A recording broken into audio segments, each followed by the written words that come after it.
안녕하세요 여러분. 국가공인자격증 전산세무 2급 과정. 자, 오늘은 우리 마지막 회차인 30회차입니다. 오늘 우리 마지막 학습은요, 원천징수와 연말정산과 관련된 우리 실무 능력 공부를 해보도록 하겠습니다. 자, 원천징수와 연말정산 실무 능력 시험은요, 자, 세 번째, 그러니까 우리 K랩 프로그램을 열고 나면 세 번째 탭인 원천징수 탭을 클릭을 하시게 되면 지금 화면과 같이 메뉴들이 보이고 있는데요. 이 메뉴들 제일 좌측에 있는 우리 근로소득관리 카테고리에 있는 메뉴들을 주로 이용을 해가지고 실무시험을 치르게 됩니다. 자, 우리가 문제를 풀어보면서 이제 어떻게 그 프로그램을 운영하는지를 배워볼 텐데요.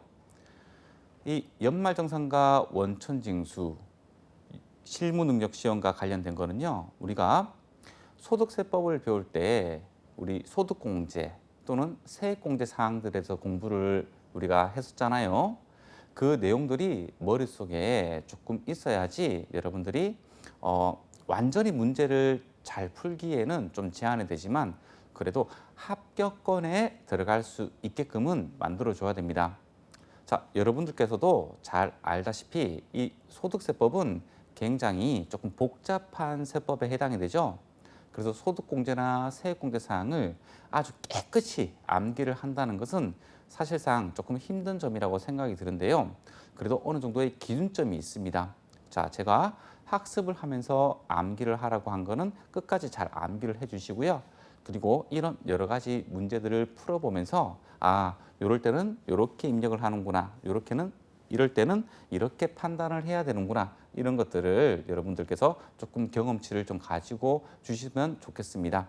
자, 그런데 뭐 어마무시하게 힘들거나 어렵거나 복잡하거나 그러진 않습니다.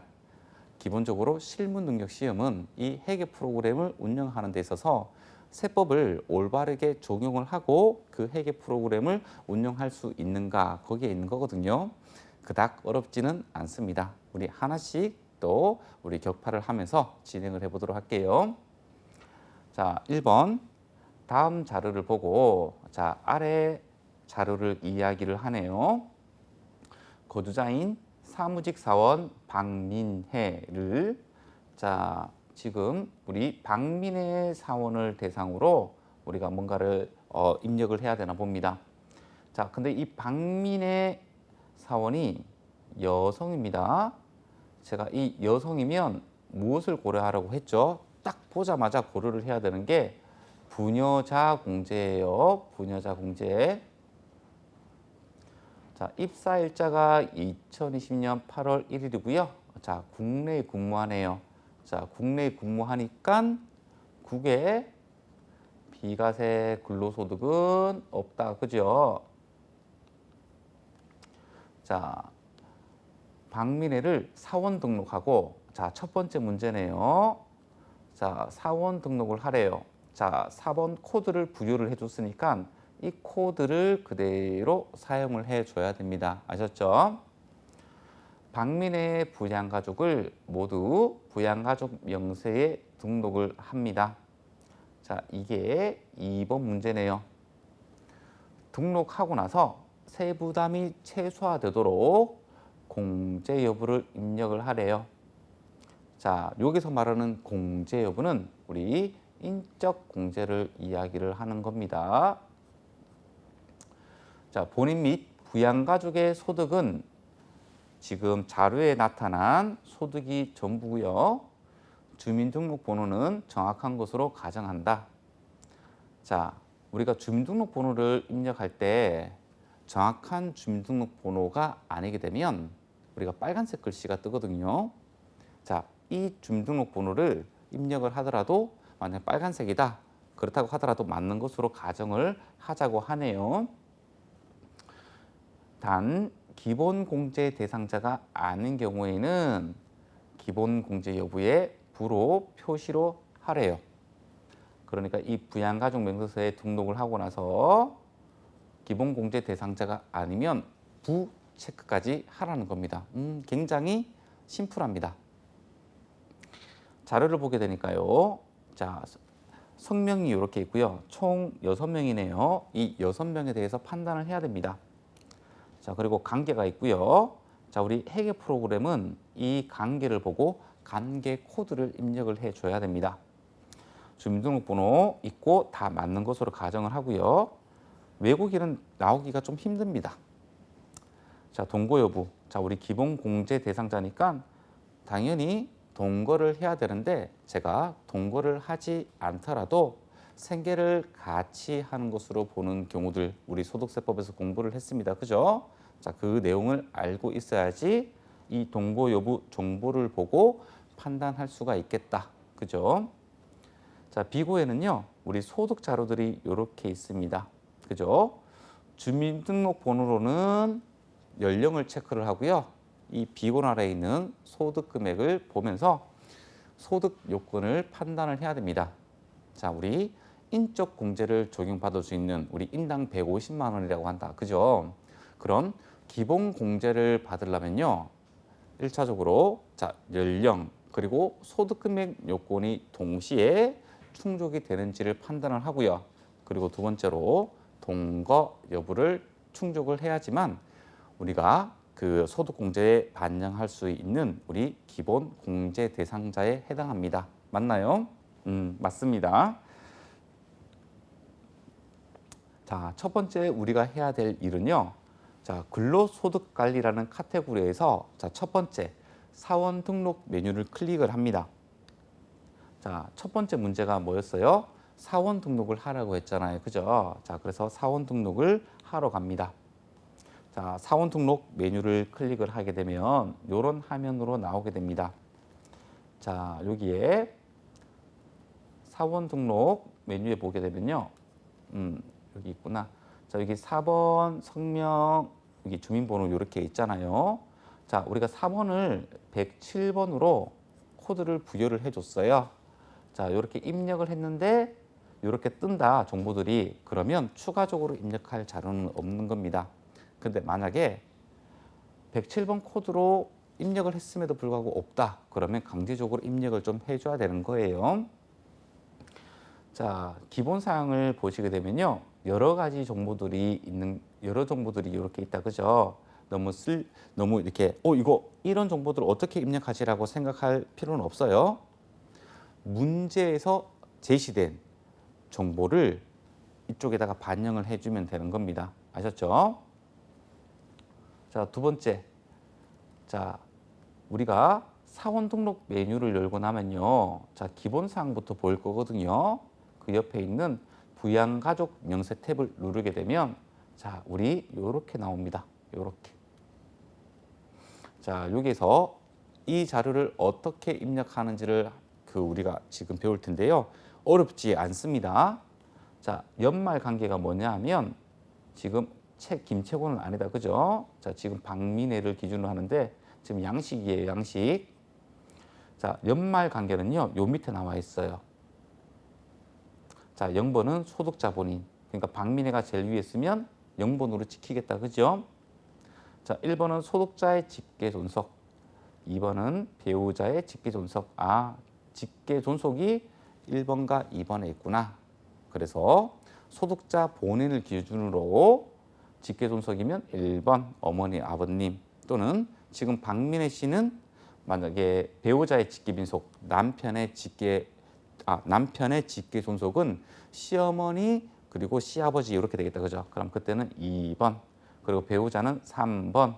그리고 우리 자녀들은 4번. 그리고 5번은 뭐 의미가 없는 거고요. 자, 그리고 6번 형제 자매, 그리고 기초생활 수급자, 그리고 위탁 아동. 자, 이런 식으로 연말 관계 코드를 설정을 해주면 됩니다. 이거를 외워야 되느냐? 이거 암기하는 거 아니다. 그죠? 그냥 보고 그냥 입력을 하면 되는 거예요. 자, 내 외국인 체크하고요. 주민등록번호 입력을 하고요. 그럼 자동으로 나이가 계산이 될 거예요. 자, 이거를 보고 위로는 60세, 아래로는 20세. 그죠? 그 연령 요건을 챙겨주고요. 자, 기본 공제, 어떤 공제가 들어가는지 보고요. 자, 여기에서 우리 문제에서 어떻게 나왔나요? 자, 기본 공제 대상자가 아닌 경우에는 기본 공제 여부에 부로 표시하라고 했잖아요. 그러니까 여기에서 기본 공제 대상자가 아니면 여기 부 체크를 이렇게 하라는 겁니다. 아셨죠? 자, 그리고 어떤 소득 공제가 적용이 되는지를 우리가 여기서 선택을 하게 돼 있는데요. 자, 여기 선택을 할 때 이때 우리가 기본 공제 대상자가 되려면 어떤 상태가 되어야 되는가를 암기를 하고 있어야지 여기에다가 체크를 할 수가 있습니다. 아셨죠? 자, 이렇게 부양가족 명세 탭을 입력까지 해보도록 할게요. 자, 우리 첫 번째 문제가 사원 등록이었고 두 번째가 부양가족 명세 등록입니다. 자, 요거 순서대로 진행을 할게요. 자, 사원 정보를 요렇게 107번으로 딱 치고 나니까요. 어떻게 되었느냐? 자동으로 성명, 주민번호가 모두 다 기재가 되었습니다. 아, 그러면 이미 등록된 사원이었습니다. 그죠? 자, 그래서 107번을 불러왔습니다. 사원 정보를 입력을 해서요. 자, 그리고 나서 자, 문제 유형이 두 가지가 있는데요. 하나는 문제 자료를 보면서 직접 전부 다 이렇게 입력을 해야 되는 경우가 있고요. 지금처럼 4번 코드를 치니까 이미 그 부양가족 명세가 반영이 되어 있는 경우들도 있습니다. 그러니까 여러분들은 직접 입력하는 것을 한번 연습을 한번 해보세요. 자, 이렇게 보면서 이제 이것을 체크를 이렇게 해 나가기 시작하는데요. 자, 일단은 사원 정보를 입력하고 나니까 아, 부양가족 명세까지 불러왔구나. 그러면 나는 판단만 하면 되네 라고 생각을 해주면 된다. 그죠? 그래서 우리 자, 요 위에 자료가 있는데요. 부양가족 명세 탭에서 이제 우리가 판단을 할 겁니다. 자, 박민혜는 소득자 본인이기 때문에 어떻게 해요? 무조건 본인 공제가 들어갑니다. 그죠? 자, 부로 돼 있는 거 있죠? 자, 이렇게 부로 돼 있는 거는 기본 공제 대상자가 아니라는 겁니다. 그런데 이렇게 글씨가 돼 있는 거는 기본 공제 대상자에 해당하는 겁니다. 아셨죠? 근데 그 상태를 얘기하고 있다는 겁니다. 자, 본인이니까 가능합니다. 자, 그런데 제가 여기 옆에다가 적어놨어요. 여성이라고. 자, 여러분들은 이 자료를 보게 되면 여성자가 보였을 때 바로 본인 옆에다가 여성이라고 조금 체크를 해줘야 됩니다. 안 그러면 부녀자 공제를 놓치기 상당히 좋습니다. 자, 연간 총급여액, 그러니까 근로소득자인가 봐요. 2,900만 원입니다. 그죠? 자, 우리 부녀자 공제를 받을 수 있는 조건이 어떻게 되나요? 종합소득 금액이 3천만 원 이하인 여성이면 가능하다. 그죠?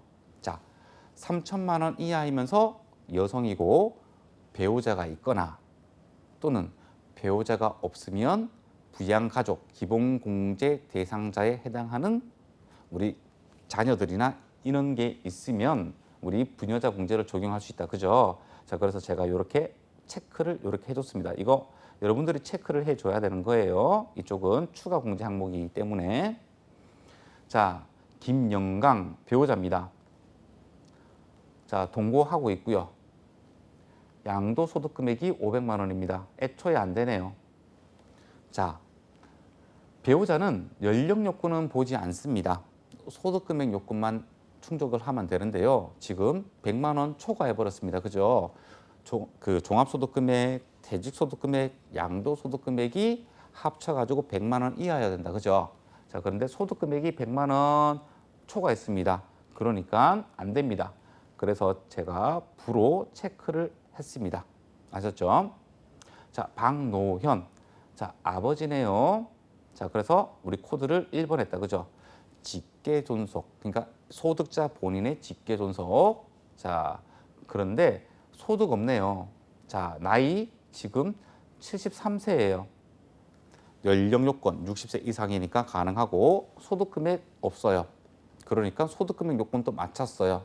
그래서 체크를 하려고 하는데 어머, 미국에 거주하고 있네요. 실제 동거 안 하고 있다. 그죠? 차라리 국내에 다른 주소지에 살았으면 가능할 텐데 미국에 살고 있네요.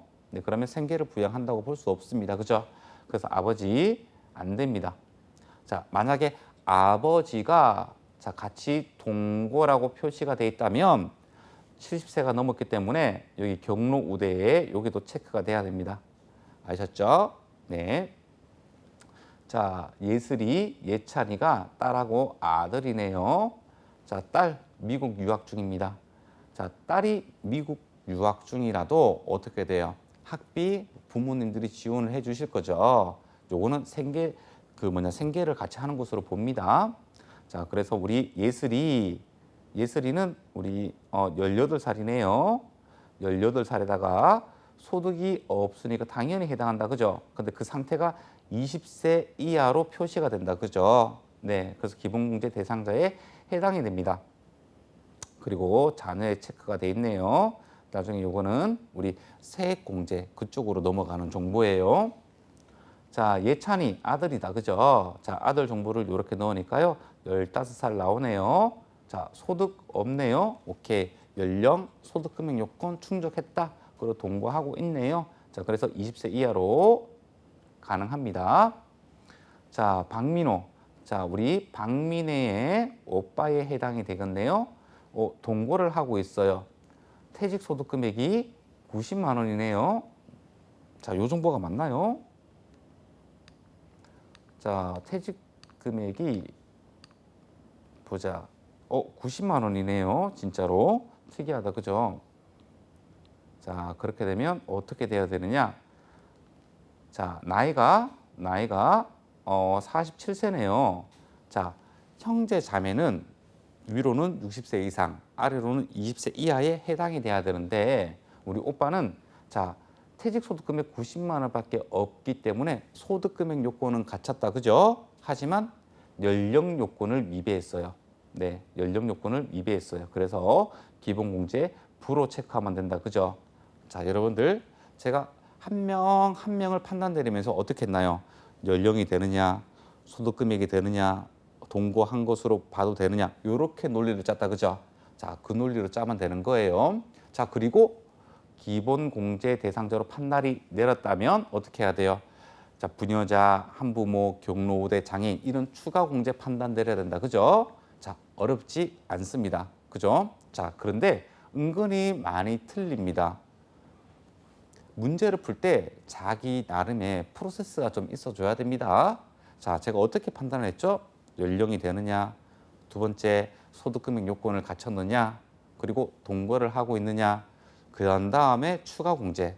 자, 70세 이상이냐, 장애인이냐, 그쵸? 네, 그리고 부녀자 공제 해당하냐, 이혼했냐, 자, 이런 프로세스가 나름대로 있어야 됩니다.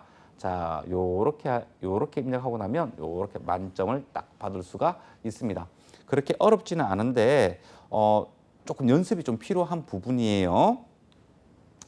자, 이번에는 2번 문제예요. 자, 2번 문제는요. 자, 우리 강호성이라는 사원이 있네요.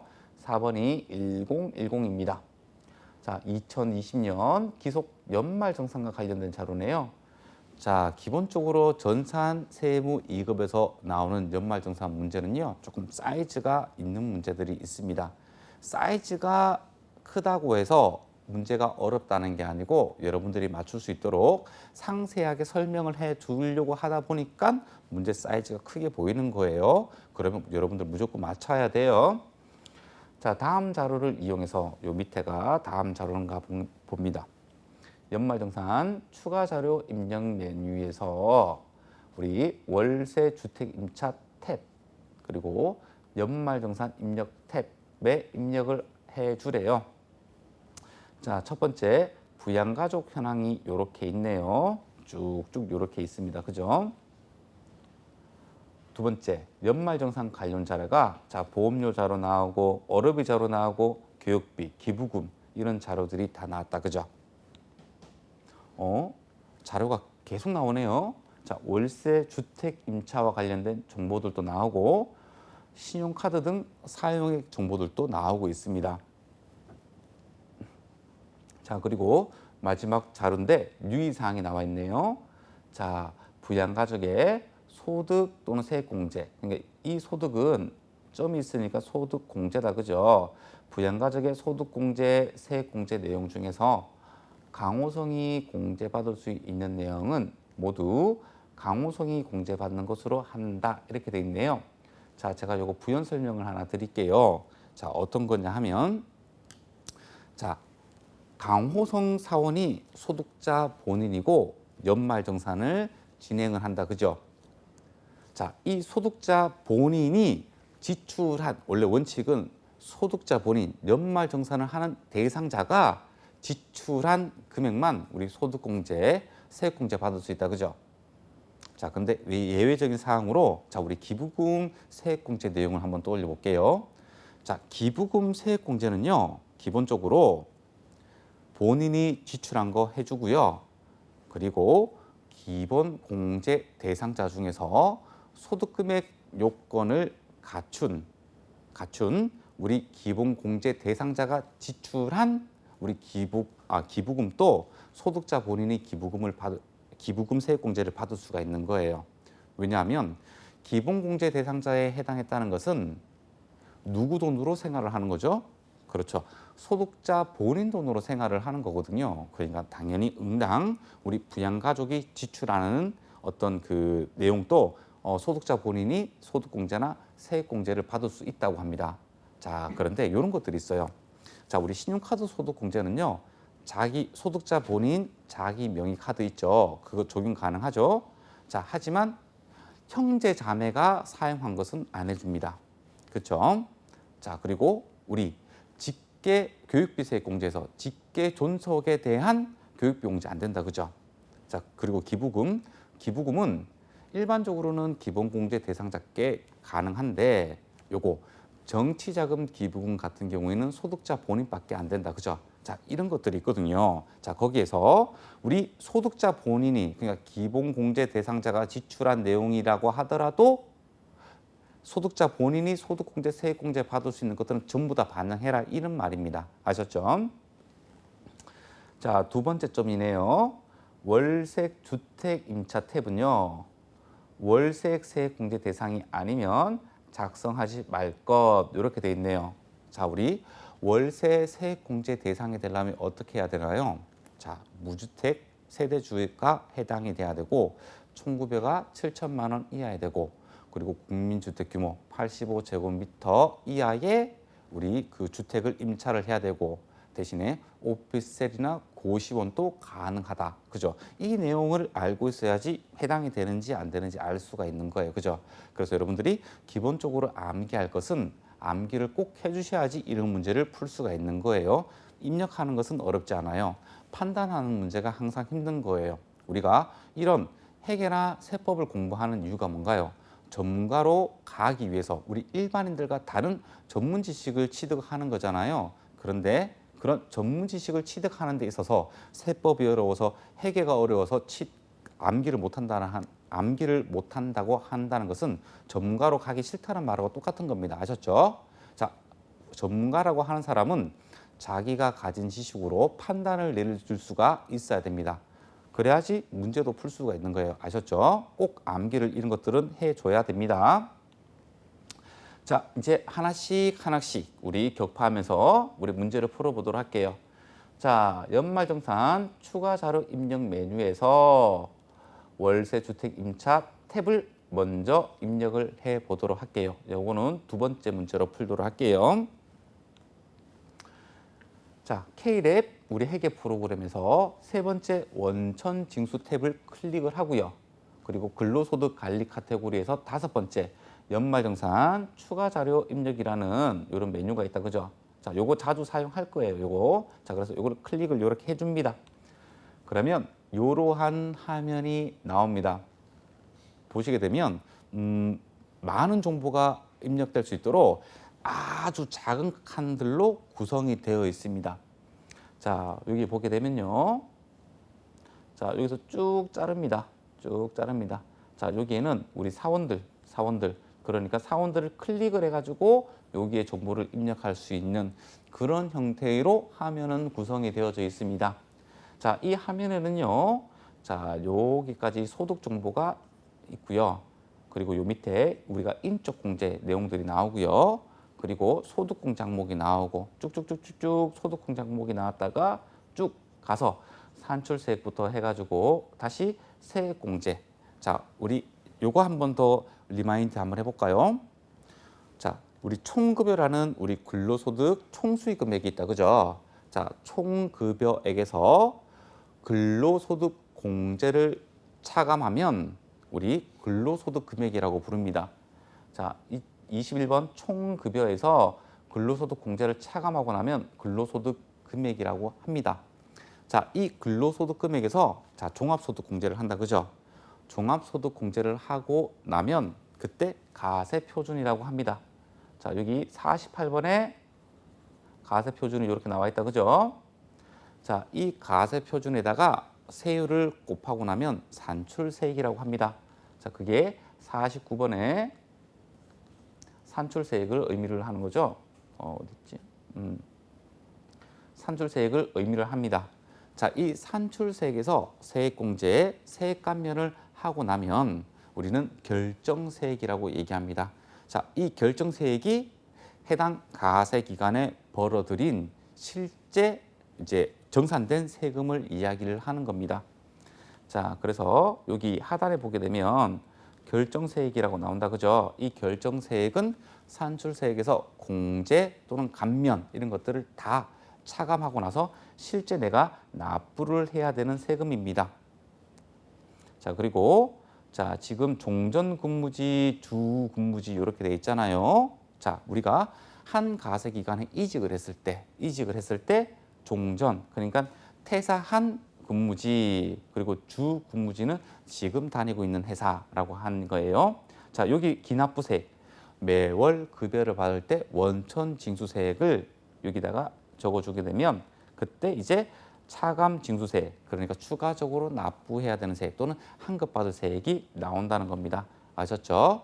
자, 이러한 소득세 계산 구조를 알고 이 소식을 바라보면 조금 더 큰 윤곽을 그렸으니까 이제 나무를 우리가 이제 볼 수 있는 눈이 생기는 거예요. 아셨죠? 자, 이 중간에 있는 정보들은요, 전부 다 소득공제 또는 세액공제 이런 항목들로 구성이 되어 있어요. 실제로 여러분들이 문제 자료를 보면서 이제 여기다가 입력을 해 나가기 시작을 한다는 겁니다. 아셨죠? 자, 요렇게 생겼습니다. 요렇게 4번 번호를 요렇게 눌러줍니다. 4번 번호를 요렇게 입력을 하게 되면 이미 다 입력이 되어 있을 거예요. 자, 그러면 요렇게 소득 정보가 딱 반영이 됩니다. 그리고 지금 이 문제에서는 부양가족에 대해서 우리가 세부담을 최소화하도록 우리가 공제 여부를 판단하려고 한 적은 없잖아요. 그죠? 그래서 자동으로 이렇게 다 반영이 되어 있습니다. 이런 것들 자동으로 불러오는 정보는 우리가 신경을 안 써도 됩니다. 아셨죠? 자, 첫 번째, 이 연말정산 추가자료 입력 메뉴를 열어서 4번을 입력해서 그 연말정산 대상자 본인의 정보를 끌고 옵니다. 그때 4번을 누르게 됩니다. 두 번째, 우리 문제에서 연말정산 추가자료 입력 메뉴에서 자, 월세 주택 임차 탭에 입력을 하라고 했잖아요. 자, 여기 있다, 그죠? 자, 월세 주택 임차 탭을 딱 누르게 되면 아래 서식이 딱 나옵니다. 아래 서식이. 자, 여기서 우리 월세액을 반영할 때는 여기에다가 반영을 하는 거예요. 여기에다가 정보를 반영하는 거예요.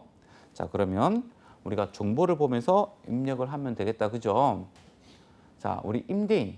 자, 임대인이 그러니까 주택을 거기서 거주를 하라고 공간을 빌려주는 사람을 우리 임대인이라고 한다, 그죠? 자, 월세를 산다는 말은 임차인다, 그죠? 자, 여기 임대인 정보가 남아 있고요. 자, 주택 유형 아파트네요. 84제곱미터니까 우리 국민주택 규모 해당한다, 그죠?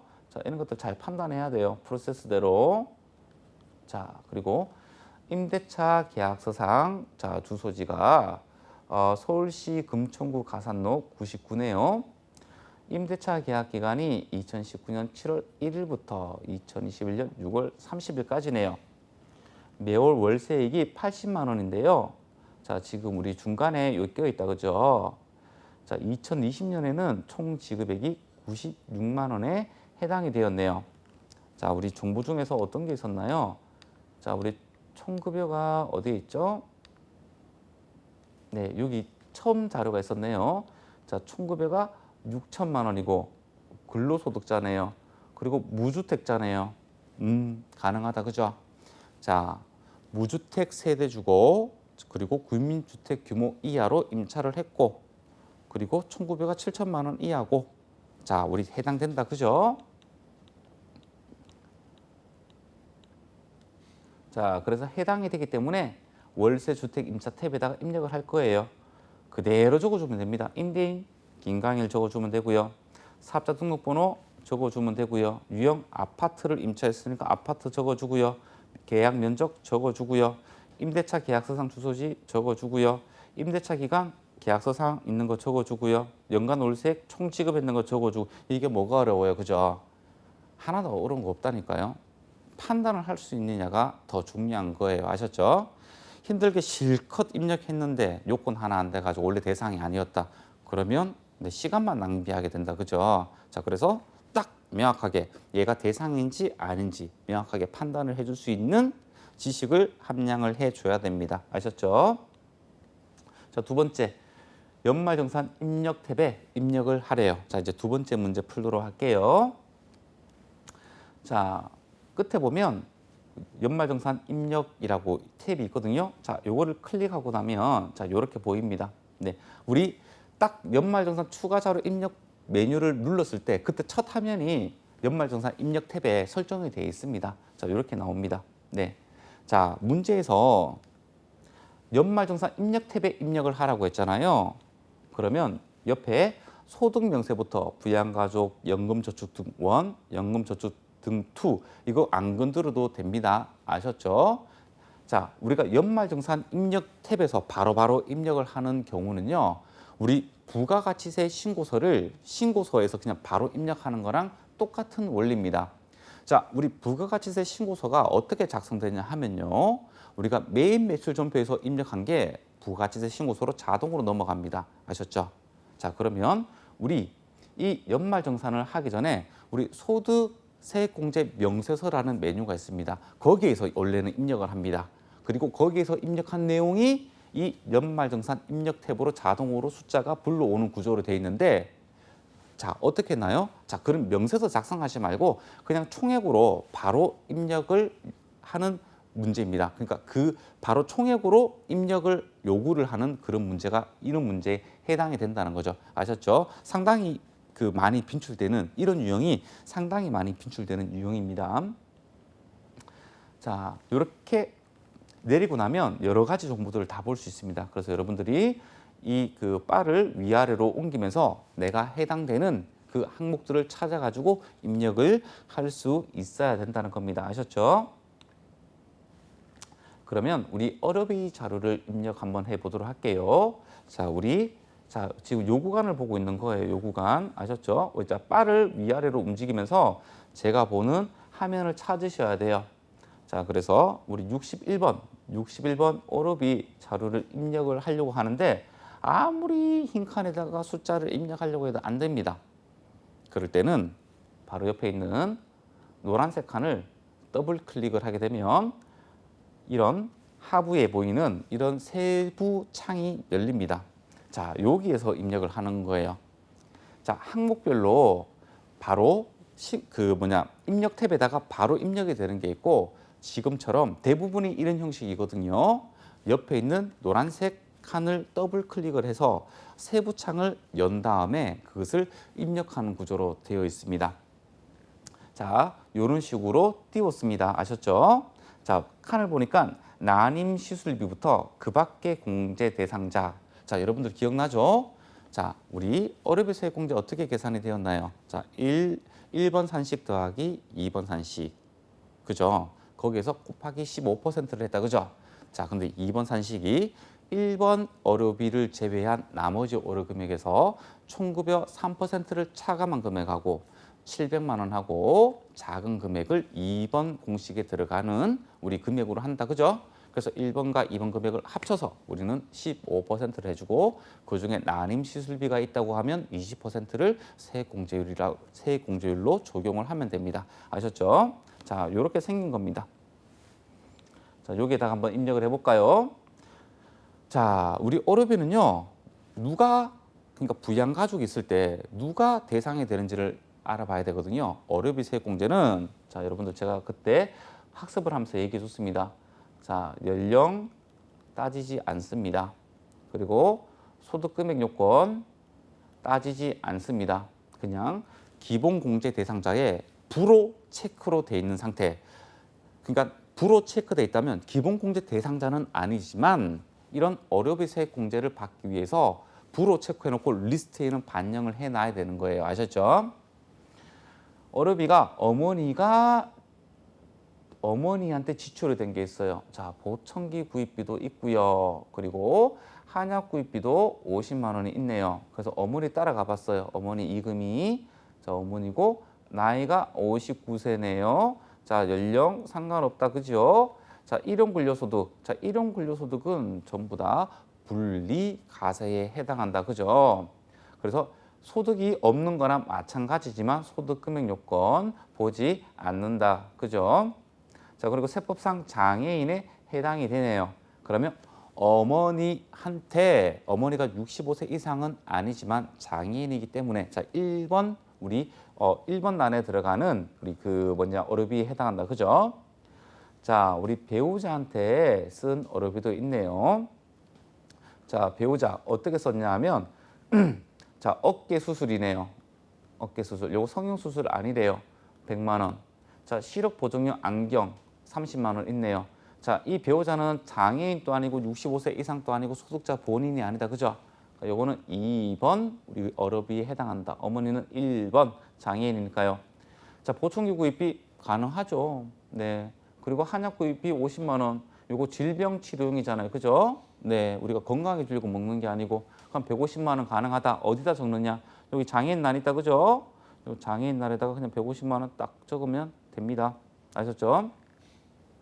자, 그리고 우리 그 배우자한테 쓴 거. 자, 어깨 수술비 100만 원. 그리고 시력 보정용 안경 30만 원, 인당 50만 원까지 가능하다. 그죠? 자, 그래서 아래에 130만 원이라고 적어주면 됩니다. 아셨죠? 네, 이게 답니다. 네, 요 두 가지 정보만 이렇게 딱딱 입력하고 나면 됩니다. 그렇죠? 네. 자, 두 번째 교육비 자료 입력하러 가겠습니다. 자, 교육비 자료. 자, 우리 그 연말정산 입력 탭 거기에서 자, 62번입니다. 어디였지 이거? 자, 62번입니다. 자, 62번 여기다가 숫자를 넣으려고 해도 이게 활성화가 안 되어 있습니다. 이렇게 커서는 왔다 갔다 하는데 이렇게 숫자를 치면 안 들어갑니다. 자, 그럴 때 노란색 칸을 더블 클릭합니다. 그러면 이렇게 또 세부창이 뜹니다. 자, 그러면 여기다가 입력만 하면 되는 구조로 되어 있어요. 어떻게 입력하는지 한번 볼까요? 자, 교육비가요. 처남한테 어디지? 처남한테 대학교 교육비를 400만 원 지출했고요. 이거 강호성이 납입했네요. 자, 자녀 2명한테 이렇게 했다. 그죠? 자, 우리 안윤석이가 처남인데 연령이 21세네요. 자, 우리 연령 요건 충족 못했다. 그죠? 그러면 기본 공제 대상자는 안 돼요. 하지만 우리 교육비 세액 공제는 어떻게 돼 있어요? 소득 금액 요건만 충족되면 우리 교육비 공제 가능하다. 그죠? 자, 그래서 소득이 없으니까 가능합니다. 자, 강지희 나이도 되고 소득도 없네요. 하지만 소득만 없으면 돼요. 가능해요. 가능합니다. 자, 어떻게 썼는지 볼까요? 자, 우리 처남한테 대학교 교육비 400만 원 썼네요. 자, 요 자료를 여기에다가 입력을 해줬습니다. 자, 우리 대학생은 1인당 900만 원을 한도로 한다. 그죠? 자, 자녀, 자, 강지희, 지희를 대상으로 입력을 할게요. 자, 현장 체험 학습비가 60만 원이 있고요. 방과 후 수업료가 30만 원이 있네요. 자, 요거 주의해야 된다. 그죠? 자, 제가 이론 공부를 할 때 체험 학습비는 1인당 한도가 얼마? 30만 원이 한도예요. 그래서 이 30만 원, 여기 한도 금액 30만 원, 30만 원에서 60만 원을 이렇게 입력을 해줘야 됩니다. 아셨죠? 초중고는 1인당 300만 원입니다. 자, 우리 샘물입니다. 샘물. 자, 샘물이 5세인데요. 아직까지 초등학교에 입학을 하지 않았네요. 유치원을 다니고 있네요. 유치원 수업료 해줍니다. 그리고 취학 전 아동은 학원비도 우리 교육비 세액공제 가능하다. 그죠? 자, 미술학원. 자, 30만 원입니다. 요거 가능하겠다. 그죠? 월 단위로 하고 일주일에 일수업 하니까 우리 가능하네. 요건도 충족했습니다. 자, 그래서 270만 원을 여기에다가 적어주면 됩니다. 자, 여기에서 여러분들한테 요구하는 사항이 뭐겠어요? 교육비를 이렇게 지출했는데 교육비 세액공제 일단은 대상이 되느냐? 첫 번째. 얘네들 대상이 돼? 자, 두 번째. 자, 대상이 된다고 하면 이 금액을 다 넣어도 될까? 한도가 걸려 있는 건 없을까? 이 두 가지를 물어보고 있어요. 그죠? 그 이상 그 이하도 없어요. 그러니까 여러분들이 교육비 세액공제 내용에 대해서 좀 암기를 하고 있어야지 가능하다. 그죠? 자, 이렇게 교육비까지 잘 입력을 해 보았습니다. 자, 세 번째로 기부금 자료를 입력하러 갈 건데요. 자, 여기 보면 우리 그 연말정산 입력 탭 이제 중간 하단에 보면 기부금 관련해서 정치자금 기부금, 법정 기부금, 우리 사주 기부금, 지정 기부금, 종교단체 외, 지정 기부금, 종교단체 이렇게 있거든요. 자, 옆에 보면 다 노란색 칸이 있어요. 이 노란색 칸 아무거나 다 눌러도 돼요. 다 기부금 세부 창으로 나갈 겁니다. 자, 이 기부금 자료는요, 이렇게 입력을 할 때 여러 가지가 되게 많거든요.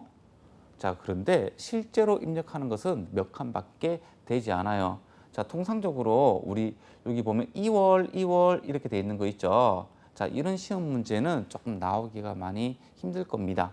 그래서 당해, 그러니까 우리 지금 연말 정산하는 당해 가세 기간에 그 기부금 자료 위주로만 나올 겁니다. 자, 그렇게 된다면 할 수 있는 거는 요런 것들, 그리고 요 밑에 더 있거든요. 요 밑에 지정 기부금 관련돼 있는 거 있거든요. 그런 거 몇 칸밖에 입력할 건 없어요. 양에 놀라면 안 돼요. 아셨죠? 자, 기부금이 어떻게 나가는지 한번 보도록 할게요. 자, 우리 강호성 소득자 본인이다. 그죠? 어이구, 정치에 관심이 많네요. 정치자금 기부금으로 이 10만 원을 우리 기부를 했다. 그죠? 또 처남이 해줬네요. 자, 처남이 국군 장병 위문 금품 50만 원을 했네요. 자, 그런데 우리 정치자금 기부금 같은 경우에 있잖아요. 자, 20만 원인데 자, 이것을 어떻게 입력하냐 하면 실제로 우리가 정치자금 기부금은요. 여기 10만 원 이하분 있죠. 자, 이게 진짜 정치자금 기부금이고요. 10만 원 초과하는 거는요. 법정 기부금으로 처리를 하게끔 되어 있습니다. 그래서 20만 원을 자, 10만 원까지 그러니까 10만 원 입력하면 되겠다. 그죠? 만약 8만 원이면 8만 원만 입력하면 되고 10만 원 적어주고 그리고 20만 원에서 10만 원 차감한 금액을 아래쪽에다가 적어주면 된다. 그죠? 자, 그리고 처남입니다. 자, 국군 장병입니다. 자, 국가에다가 기부한 거나 마찬가지예요. 법정 기부금에 해당될 겁니다. 자, 그래서 법정 기부금 안에다가 50만 원을 이렇게 입력을 했습니다. 아셨죠? 자, 처남이 기부한 기부금 소득자 본인이 받을 수 있을까요? 자, 기부금 세액공제는요. 자, 연령은 보지 않아요. 대신에 소득금액 요건은 봅니다. 자, 그래서 우리 처남이 나이가 20세 이상이잖아. 20세를 넘었잖아요. 초과됐잖아요. 그래서 연령 요건은 갖추지 못했어요. 하지만 그 요건으로 보지 않습니다. 자, 소득 없는 대학생이니까 소득금액 요건을 갖췄기 때문에 처남이 지출한 기부금도 우리가 소득자 본인 강호성 기부금 세액공제를 받을 수가 있는 겁니다. 아셨죠? 자, 이번에는 신용카드 자료를 조금 입력을 한번 해볼게요. 자, 이번에는 왼쪽에 있다. 그죠? 이렇게 왼쪽으로 넘어와서 쭉 가보니까 여기 42번이라고 돼 있네요. 신용카드 사용액이라고 있습니다. 이거는 아예 입력하는 것도 없어요. 그냥 노란색 칸만 덜렁 있어요. 그래서 노란색 칸을 이렇게 더블 클릭을 딱딱 하고 나면 이런 화면이 나올 겁니다. 갑자기 엄청나게 노란색 칸만 가볍게 눌렀을 뿐인데 자, 이러한 큰 세부창이 나왔습니다. 자, 여러분들 이 세부창 보고 안 놀래도 돼요. 실제적으로 우리가 입력할 곳은요, 이거밖에 되지 않습니다. 자, 여기에만 입력을 할 거예요. 아셨죠? 나머지는 전부 다 신용카드 소득공제가 무엇이고 신용카드 소득공제가 이렇게 계산이 된다는 그런 부연 설명을 해주고 있는 거지. 자, 여기에서 놀래면 안 돼요. 나머지 요 위에 칸은요, 전부 다 알아서 회계 프로그램이 계산을 해주는 구조로 돼 있어요. 자, 우리는 어디만? 그렇죠. 여기만 입력을 잘 구분해서 입력을 해주면 됩니다. 자, 보도록 할게요. 자, 우리 신용카드를요, 2,500만 원을 사용했네요. 자, 전통시장에서 이 신용카드를 전통시장에서 40만 원을 이용하고요. 그리고 후불 우리 교통카드가 심어져 있어서 대중교통 이용으로 60만 원을 이용을 했대요. 자, 그리고 회사 경비 사용 금액이 200만 원 포함되어 있는데 이게 뭐냐면요. 회사 경비. 자, 우리가 만약 출장을 가거나 이렇게 되게 되면 우리 법인카드를 통상 회사에서 지급을 받아서 그 법인카드로 우리 뭐 숙소도 잡고 그리고 식사도 하고 그렇게 하죠. 자, 그런데 깜빡하고 법인카드를 못 가지고 간 거예요.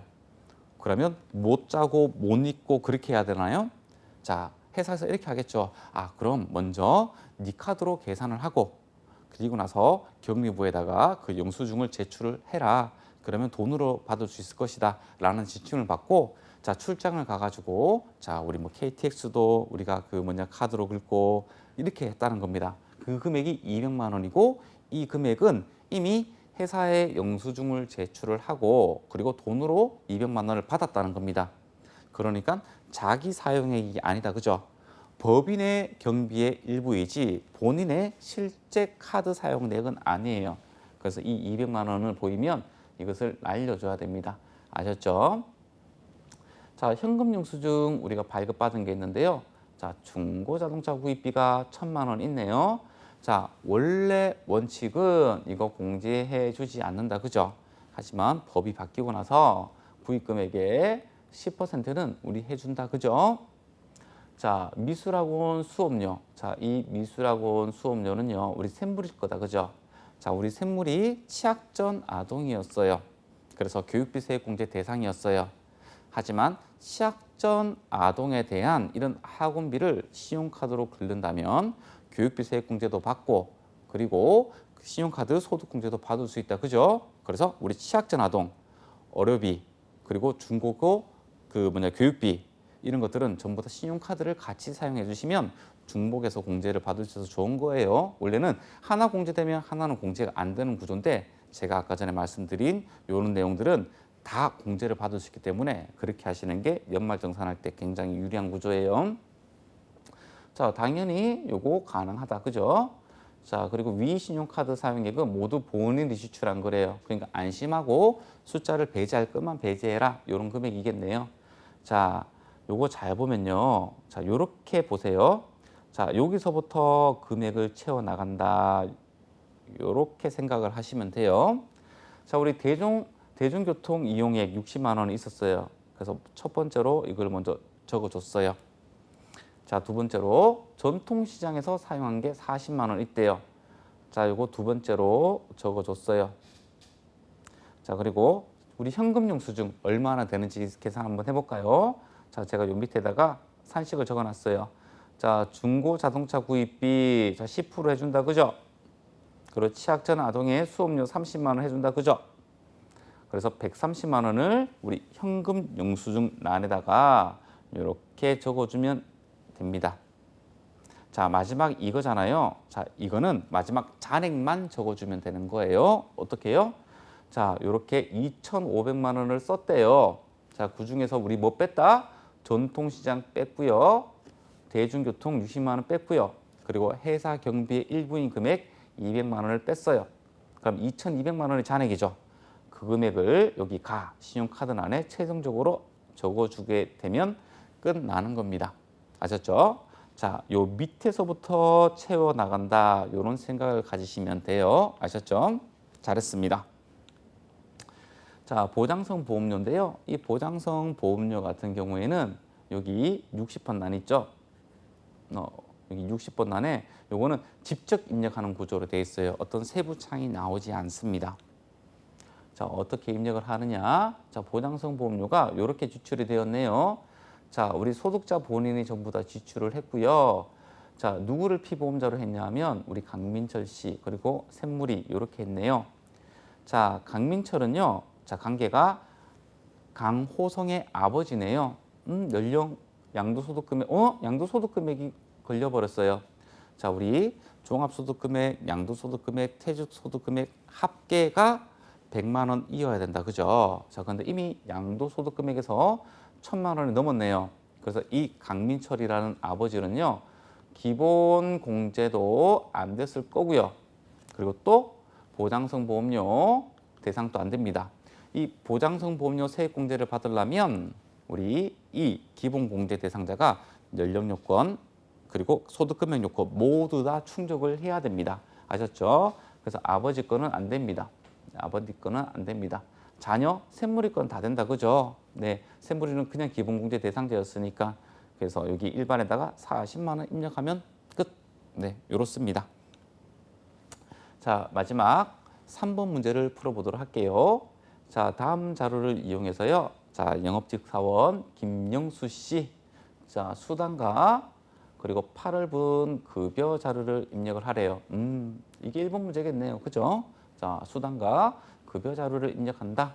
자, 갈로 쳐서 수당 등록 및 공제 항목은 불러온 자료를 무시하고 아래 자료에 따라 입력하래요. 자, 우리가 회계 프로그램이다 보니까 기본적으로 불러오는 어떤 항목들 그런 것들이 있잖아요. 싹 다 무시하래요. 자료대로 하라고 합니다. 그 말은 자료대로 없으면 입력하고 없으면 입력하고 있으면 놔두고 그렇게 하면 되겠다. 그죠? 자, 그리고 사용하는 수당 이외 항목은 불호 체크하래요. 자, 이것도 제가 말씀을 드릴게요. 그리고 마지막으로 원천징수 이행사항 신고서를 작성하래요. 자, 이게 2번 문제다. 그죠? 너무 쉽다. 이행사항 신고서 작성하는 거는요. 자, 원천징수 이행사항 신고서를 작성할 때요. 전월 미환급액은 30만 원이 있대요. 자, 이거 반영하면 되겠다. 그죠? 아무것도 아닙니다. 이거는요. 네. 자, 자료를 보니까 이렇게 돼 있네요. 자, 이게 급여 명세서인 것 같아요. 노고에 감사드립니다라는 글자가 있는 거 보니까. 자, 그래서 기본급, 직책수당부터 해가지고 육아수당까지 이렇게 있다. 그죠? 그리고 오른쪽에 보니까 우리 공제한 내역과 금액이 나와 있네요. 그리고 추가 자료 보니까 자, 급여 지급일은 매달 말일이래요. 자, 지금 우리 8월분 급여 자료 입력하라고 했잖아요. 그러니까 8월 31일로 입력을 하면 되겠다. 그죠? 회사는 별도의 식사를 제공하고 있대요. 자, 그럼 식대가 나가는지를 봐야 되겠다. 그죠? 자, 이거 전부 다 가세 처리가 돼야 되겠네요. 식사를 제공하고 있으니까 당연히 우리 식사대로 나간 금액은 전부 다 가세다. 그죠? 식사를 제공하지 않으면서 식대를 제공했으면 월 10만 원까지는 비과세인데. 그죠? 네. 그리고 실제 여비를 받는 대신 자가운전 보조금을 받고 있대요. 비과세 요건 갖추었대요. 자가운전 보조금 20만 원 있네요. 월 20만 원까지 비과세다. 그렇죠? 자, 김영수 씨는 만 3세와 만 5세의 자녀가 있대요. 자녀 1인당 10만 원씩 육아수당 받고 있대요. 자, 1인당 10만 원씩 받고 있어요. 그래서 지금 20만 원이 책정이 되었거든요. 하지만 세법에서 비과세 소득은 인당 다 관계없이 월 10만 원까지만 비과세가 됩니다. 그래서 이 육아수당 10만 원은 가세, 10만 원은 비과세 이렇게 되는 거예요. 자, 급여자료 입력으로 들어가서요. 자, 요 내용들을 보고 자, 요 밑에다가 체크를 할 건데요. 자, 8월 달 그리고 8월 31일 요거를 선택을 해주시면 돼요. 다른 사람 거를 입력하면 안 돼요. 그 소득자 본인인 김영수 씨 자료를 입력해야지 바쁘다고 장현성란에다가 막 입력을 시작하게 되면 여러분들 빵점입니다. 빵점. 아셨죠? 마음 급하게 입력하면 안 돼요. 그 사람 거를 입력을 해줘야 됩니다. 자, 그리고 여기 F4의 수당 공제를 이제 우리 기본 항목에서요. 우리가 수당 공제를 딱 누르게 되면요. 요 화면으로 갈 거예요. 그래서 여기 급여 맹서서에 있는 내용들을 여기다 적어주고요. 문제에서 어떻게 하라고 했어요? 안 쓰는 거 부로 체크하라고 했죠? 이렇게 하면 됩니다. 따라서 하면 됩니다. 아셨죠? 어려운 거 없어요, 이거는요. 그리고 다시 수당공제항목에 나와서 자, 급여 내용 그리고 공제항목 숫자 안 틀리게만 집어넣으면 됩니다. 너무너무 쉽습니다. 자, 두 번째 원천징수 이행사항 신고서는요, 이렇게 하면 됩니다. 세 번째 메뉴를 누릅니다. 그리고 월도를 표시합니다. 우리 8월 것만 볼 거잖아요, 그죠? 해줍니다. 그러면 자동으로 불러옵니다. 그래서 여러분들이 이거를 손 안 대도 됩니다. 그리고 저는 미양급액이 얼마 있다고요? 30만 원 입력합니다. 끝입니다. 아셨죠? 원천징수 이행사항 신고서는 월도만 입력하고 불러오기만 하면 됩니다. 애초에 입력한 정보가 정확하다면 자동으로 이렇게 정확한 자료가 불러온다는 겁니다. 여러분들 지금 우리 이제 실무 능력까지 해가지고 총 30회로 해서 우리 전산세무 2급 과정을 모두 다 학습을 하였는데요. 어떻게 여러분들이 합격하는 공부를 하는 데 있어서 도움이 됐을지 모르겠네요. 아마 저는 도움이 많이 되었을 거라고 생각이 됩니다. 학습이라는 것은 한 번으로 끝내면 되지 않습니다. 우리가 천재적인 재능을 가지고 있지 않기 때문에 보고 또 보고 묵직한 엉덩이로 오랜 시간 동안 계속해서 반복적인 학습이 많이 필요합니다. 특히 회계와 세법은 다른 학문들보다는 더 그렇죠. 합격할 수 있는 공부를 하기를 기대하면서요. 나중에 좀 더 나은 과정으로 다시 여러분들 앞에 서서 학습을 이어나가도록 하겠습니다. 그동안 아껴주시고 그리고 관심을 가져줘서 매우 감사합니다.